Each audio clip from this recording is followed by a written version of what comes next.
Hey, Ben here. In this video, I'll be answering the question, can you explain what egoism is and what the difference between psychological egoism, ethical egoism, and rational egoism are? So I'll give you the definitions and differences, and then explain if any of these rationally can exist and what the major objections to each are, including my own take. Now, as always, if you liked the video and thought it was helpful at some point, please consider sharing it with others, and then subscribe for more videos like it using the link in the description and turn on the notification bell to receive updates when new videos are out. So egoism is the philosophy concerned with the self's role, or ego, as the motivation and goal of one's own action. Egoism is a form of consequentialism, meaning that the consequences of one's conduct are the ultimate basis for any judgment about the rightness or wrongness of that conduct, rather than someone's intent. Now, there are three main theories of egoism: psychological, ethical, and rational. First, we have psychological egoism, which is the view that people are always motivated by self-interest, even in what seems to be considered acts of altruism. This is a descriptive view, meaning that it only claims how things are, not how they ought to be. In other words, every action we take in life is out of selfishness and self-interest. Obviously, we see selfless acts like volunteering to work for an animal rescue shelter, but the psychological egoist claims that this is actually a selfish act because it's fulfilling a desire to feel good from acting altruistically. Every act that seems selfless is really done for reasons like the expectation of reciprocation, desire to gain respect, the desire for reward, or some other satisfaction like feeling like a good person. Next, we have ethical egoism, which is the theory that one morally ought to perform some action if and only if, and because performing that action maximizes one's self-interest. It was introduced by the philosopher Henry Sedgwick in his book, The Methods of Ethics, written in 1874, and is a normative theory as opposed to descriptive, meaning that it is not about what people do, but about what they should do. Ethical egoism can be broadly divided into three categories: individual, personal, and universal. A personal ethical egoist would perceive that they should act in their self-interest, but would make no claims about what anyone else ought to do. An individual ethical egoist would believe all people should do whatever benefits their self-interest, so the entire world is working on your behalf instead of just yourself.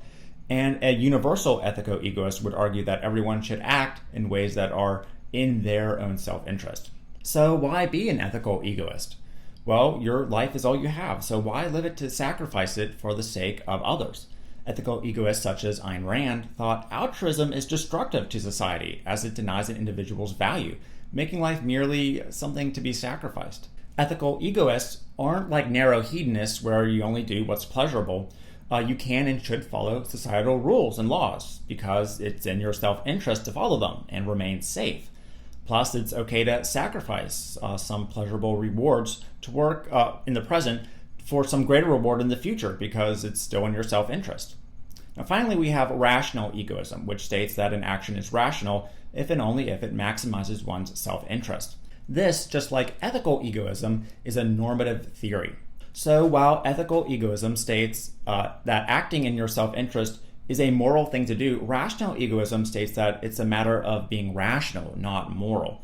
In other words, I ought to perform some action if and only if, and because performing that action maximizes my self-interest. For example, when given a choice between attending a charity ball with no benefit other than just helping the charity, or staying at home and finishing a novel we're writing, which could give us fame and money, we should choose to selfishly work on the novel because perhaps our book will become a bestseller and provide us with a better quality lifestyle and inspire and impact more people than just a simple donation at this charity ball could have ever done. So that's the difference between the three. Now, are any of these positions rational, or is egoism as a whole a flawed philosophy? First, let's start with the arguments against psychological egoism.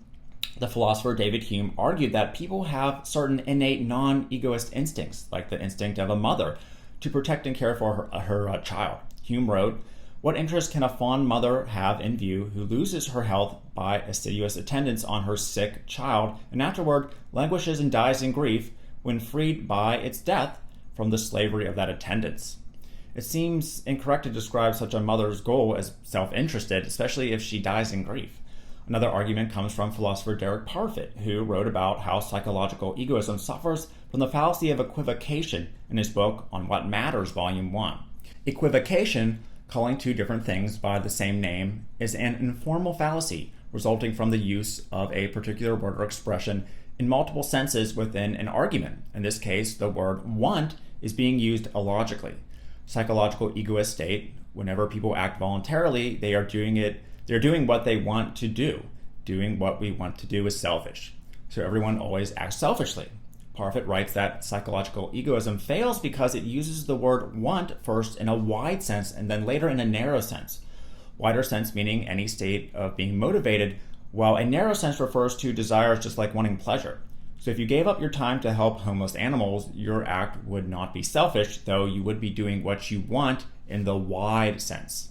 Perhaps the best argument against psychological egoism is that the theory is based in circular logic, a position put forth by William Haxlett and Thomas Macaulay. Take the statement, if a person willingly performs an act, that means he derives personal enjoyment from it. Therefore, people only perform acts that give them personal enjoyment. The conclusion of the statement is the same as its hypothesis, making it a fallacy. If you willingly volunteer at an animal clinic, that means you got pleasure from it, according to egoism. Therefore, you only volunteer at animal clinics to get pleasure from it. Overall, I think psychological egoism is a poor and frankly illogical way of describing human behavior. But what about ethical egoism and rational egoism?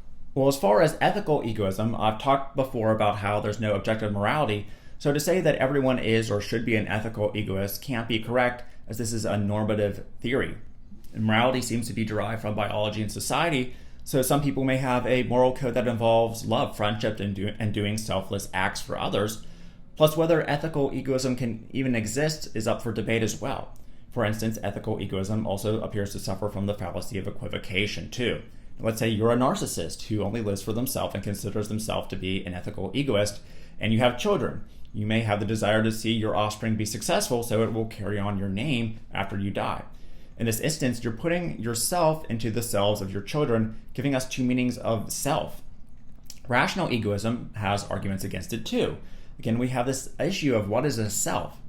Derek Parfit wrote about how it seems to be rational to contribute to a pension fund so that you're safe in retirement, even though it's detrimental to your present interest to spend the money. However, in 50 years, how do we know what will be rational to our future self? Our present self wants to spend the money, and we have no idea what's rational or not for our future self. Plus, rational egoism conflicts with something called the instrumental theory of rationality. According to the instrumental theory of rationality, I ought to perform some action if and only if, and because maximizing or performing that action maximizes the satisfaction of my preferences. For example, say I want to eat a donut. Rational egoism says I shouldn't do that, as I will make myself unhealthy. According to the instrumental theory of rationality, I ought to eat the donut because it's maximizing my satisfaction to enjoy and live life. So which one's really rational? Overall, there may be an argument for rational egoism, but for the most part, egoism is a theory that by itself alone doesn't hold up, and I don't think it's something we should attempt to live our lives by. Now, hopefully this answered the question and provided some cool insight as well. And as always, if you liked the video and thought it was helpful, share it with others and subscribe using the link in the description below for more videos. And turn on the notification bell when you do so you get the updates when new videos are out. So thanks for watching this video, and I'll see you again.